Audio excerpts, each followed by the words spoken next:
11h04, muitas suspeitas e hipóteses do que pode ter acontecido surgiram já no finalzinho da tarde de sexta-feira e ao longo de todo o fim de semana. A gente vai conversar agora com o Roberto Peterka, que é especialista em segurança de voo e trabalhou por um período no CENIPA, que é o órgão responsável pelas investigações de acidentes aéreos no país. Por quê? O que será que esse relatório, que será entregue em até 30 dias, pode apresentar a nós? É uma resposta? É uma suspeita também um pouco mais confirmada? Quais são os próximos passos? Bom dia para o senhor, tudo bem? Bom dia, Vitor. Bom dia, Marcos. Bom Bom dia a dia. todos. Tudo bem. Bom, queria então que o senhor primeiro tentasse esclarecer. Já foi divulgado que todos os dados e também todo o áudio de comunicação conseguiram recuperar da caixa preta. Isso é de fundamental importância? Isso deve ser o que vai esclarecer o caso? Não exatamente só esses daí. Isso daí é uma contribuição para a investigação de uma forma geral, porque vai ser investigado os motores, serão investigados a empresa, a cultura da empresa, a tripulação, como é que era o aspecto físico, o aspecto psicológico, o avião em si, como que foi a manutenção, se a empresa que fez a manutenção é uma empresa certificada, homologada, como foi o treinamento dos pilotos, os manuais da empresa aérea estavam sendo cumpridos, tinha um treinamento suficiente para as suas respectivas atividades.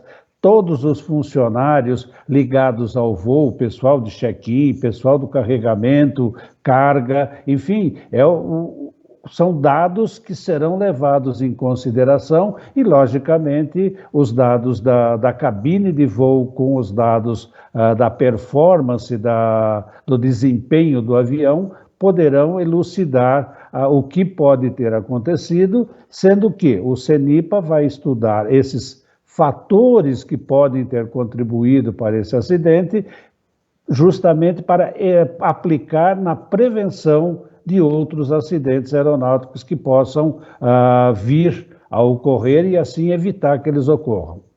Deixa eu fazer uma pergunta para o senhor de absoluto leigo, né? A gente até tem um especialista em aviação, que aliás é piloto aqui no Grupo Bandeirantes de Comunicação, que participou da cobertura na sexta-feira, que é o Milton Parrol, mas não é meu caso, sou absolutamente leigo. E fico com a dúvida, essas caixas pretas, que na verdade todo mundo já sabe que são laranja, né, da cor laranja, e se eu não me engano são duas, né, uma com os dados todos de voo e outro com as vozes do piloto e do copiloto. Essa da voz do piloto e do copiloto, ela grava absolutamente tudo, até o momento fatal ali ela está gravando? Exatamente, até o momento fatal, ela grava todo o som que é feito, surge na cabine de comando, seja da comunicação com o controle de tráfego aéreo, seja na conversa entre os pilotos, seja na conversa de alguém que entre na cabine, seja na conversa de outros aviões que estão voando e que falam na mesma frequência.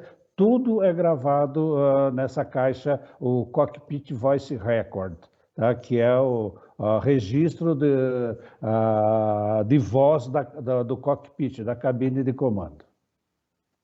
E aí, por exemplo, a resposta da torre de comando também é registrada na caixa preta. Sim, a torre de comando ela tem o registro na caixa preta e o próprio controle de tráfego aéreo também tem essa mesma gravação. Entendi.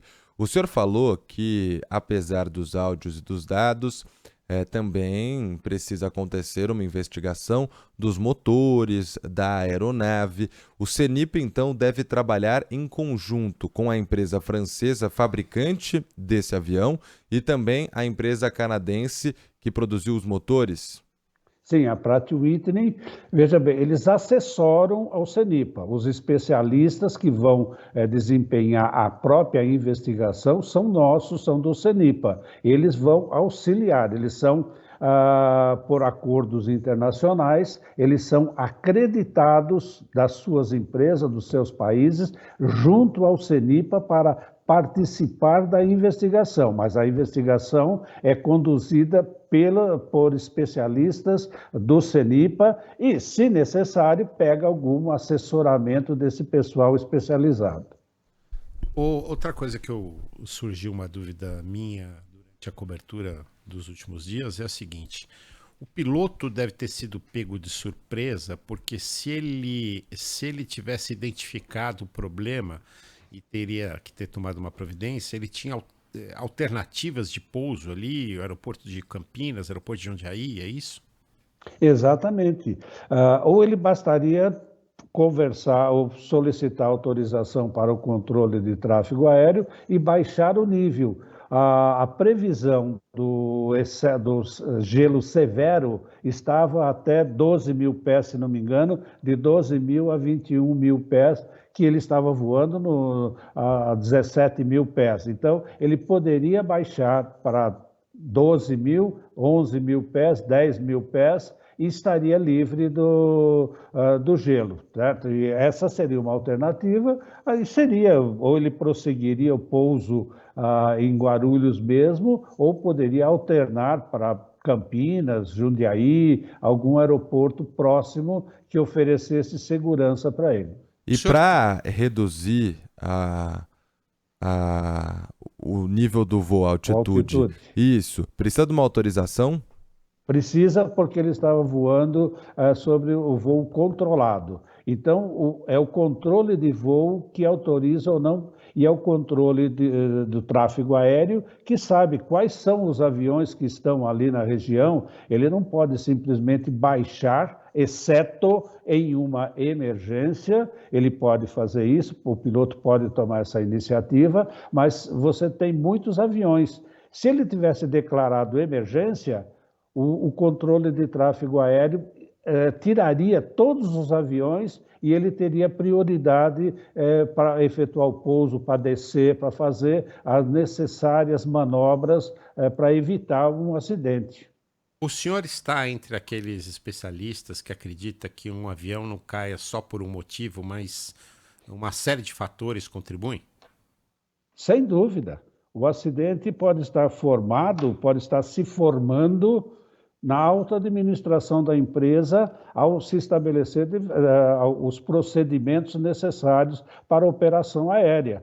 Às vezes, um mal entendido, um manual mal escrito, mal interpretado, pode conduzir um acidente, né? Então, veja bem, esse acidente, o piloto é a última barreira na prevenção para evitar ou levar ao acidente. Esse acidente pode ter sido iniciado no planejamento, no despacho operacional de voo, dependendo das informações que o piloto recebeu, né? Então, não é uma causa única, não é uma fatalidade única, certo? É uma série de eventos, por isso o CENIPA busca justamente quais foram os fatores contribuintes para esse acidente, e mesmo outros fatores que durante a investigação são descobertos, mas que não tiveram relação com esse acidente, são divulgados para a prevenção. E a única finalidade é a prevenção do acidente. Agora, em até 30 dias, o CENIPA deve apresentar um relatório inicial das investigações e, a partir daí, o que acontece? Esse relatório, esse inquérito do CENIPA leva ao quê? Não, esse relatório preliminar será publicado informando os fatos apurados até então, né? Agora, depois disso, você vai ter uma série, como eu falei, se você vai ter que examinar a empresa, o piloto, fator humano, fator material, fator operacional, que é justamente a interação do homem com a máquina, como que ele se desempenha, os motores, enfim, uma série de coisas que são bastante complexos e que demandam um certo tempo para cada equipe elaborar o seu relatório. Aí sim, E aí sim terá um relatório final com todas as recomendações de segurança para evitar outros acidentes. As recomendações de segurança, durante a investigação, podem já serem expedidas quando envolver algum potencial risco. E o senhor acredita que realmente a principal suspeita neste momento é de que tenha acontecido a formação de gelo nas asas e que por algum motivo o sistema daquela aeronave não funcionou? Bom, isso daí vai ser a análise da chamada caixa preta, que pode dizer se o sistema estava ligado, se o piloto recebeu o alerta, se ele ligou, se ele não ligou, certo? Porque com o gelo houve a degradação da sustentação do avião e ele repentinamente mergulhou, perdeu a sustentação. Roberto Peterka, especialista em segurança de voo, participou aqui com a gente do Manhã Bandeirantes, ele que já trabalhou no CENIPA, que agora investiga as causas deste acidente. Muito obrigado, um abraço para o senhor.